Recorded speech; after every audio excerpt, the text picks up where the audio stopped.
ചിലടത്ത് ഹസ്ബൻഡിന് പറ്റില്ല അങ്ങനത്തെ ഒരു അവസ്ഥയിലായിരിക്കും. അപ്പൊ അവര് പറയും ഇങ്ങനെ ഹസ്ബൻഡിന് ഇങ്ങനെ പറ്റുന്നില്ല, നിങ്ങൾ വരാമോ എന്ന് ചോദിക്കും.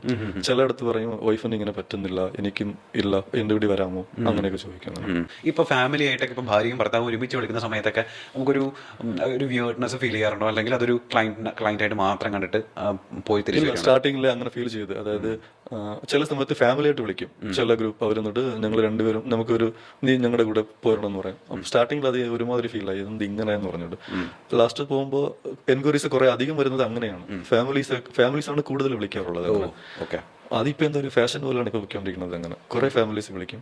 പോർട്രയൽസ് ഗദ്ദാഫി എന്ന യൂട്യൂബ് ചാനലിലൂടെ ഒരു മെയിൽ പ്രോസ്റ്റിറ്റ്യൂട്ടിന്റെ കഥ ശരിക്കും പറഞ്ഞത് കേൾക്കുമ്പോൾ ഭയങ്കര വിയേർഡ് ആയിട്ടുണ്ടെങ്കിലും അങ്ങനെ ഒരു സംഭവം ജനങ്ങൾക്കിടയിലേക്ക് എത്തിച്ച ഗദ്ദാഫിക്കും ടീമിനും ഹാറ്റ്സ് ഓഫ്.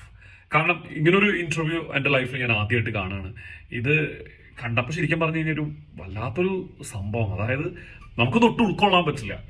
വൈഫിന് വേണ്ടിയിട്ട് ഭർത്താവ് വിളിച്ച ഒരാളെ അറേഞ്ച് ചെയ്ത് കൊടുക്കുന്നു, ഭർത്താവിന് വേണ്ടിയിട്ട് വൈഫിനെ സാറ്റിസ്ഫൈ ചെയ്യാൻ വേറൊരാളെ അറേഞ്ച് ചെയ്ത് കൊടുക്കുന്നു. ശരിക്കും ഇതിനോടൊന്നും ഒട്ടും യോജിക്കാൻ പറ്റുന്നില്ല, യോജിക്കുകയും ചെയ്യുന്നില്ല. കൂടുതൽ കഥകൾ ഞാൻ പറയുന്നില്ല, കൂടുതൽ സംഭവങ്ങൾ ഞാൻ പറയുന്നില്ല.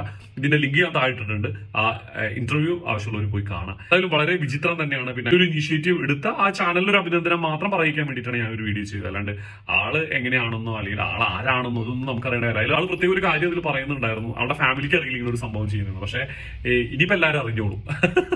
കാരണം എന്ന് വെച്ചാൽ നമ്മൾ ഈ ടാറ്റൂസ് ഒക്കെ ഭയങ്കരമായിട്ട് ശ്രദ്ധിക്കണേ. അതൊക്കെ ശരിക്കും നമ്മളെ ഒരു ഐഡന്റിഫിക്കേഷൻ ആണ്. ആ ടാറ്റു ഒക്കെ ഫുൾ എക്സ്പോസ്ഡ് ആയിട്ടാണ് ആള് ഇന്റർവ്യൂലൊക്കെ വന്നിരിക്കുന്നത്. ഇനിവേ ഓരോരുത്തരുടെ അവസ്ഥകൾ അത് അനുഭവിക്കുന്ന ആൾക്കാർക്ക് മാത്രമേ അറിയുള്ളൂ.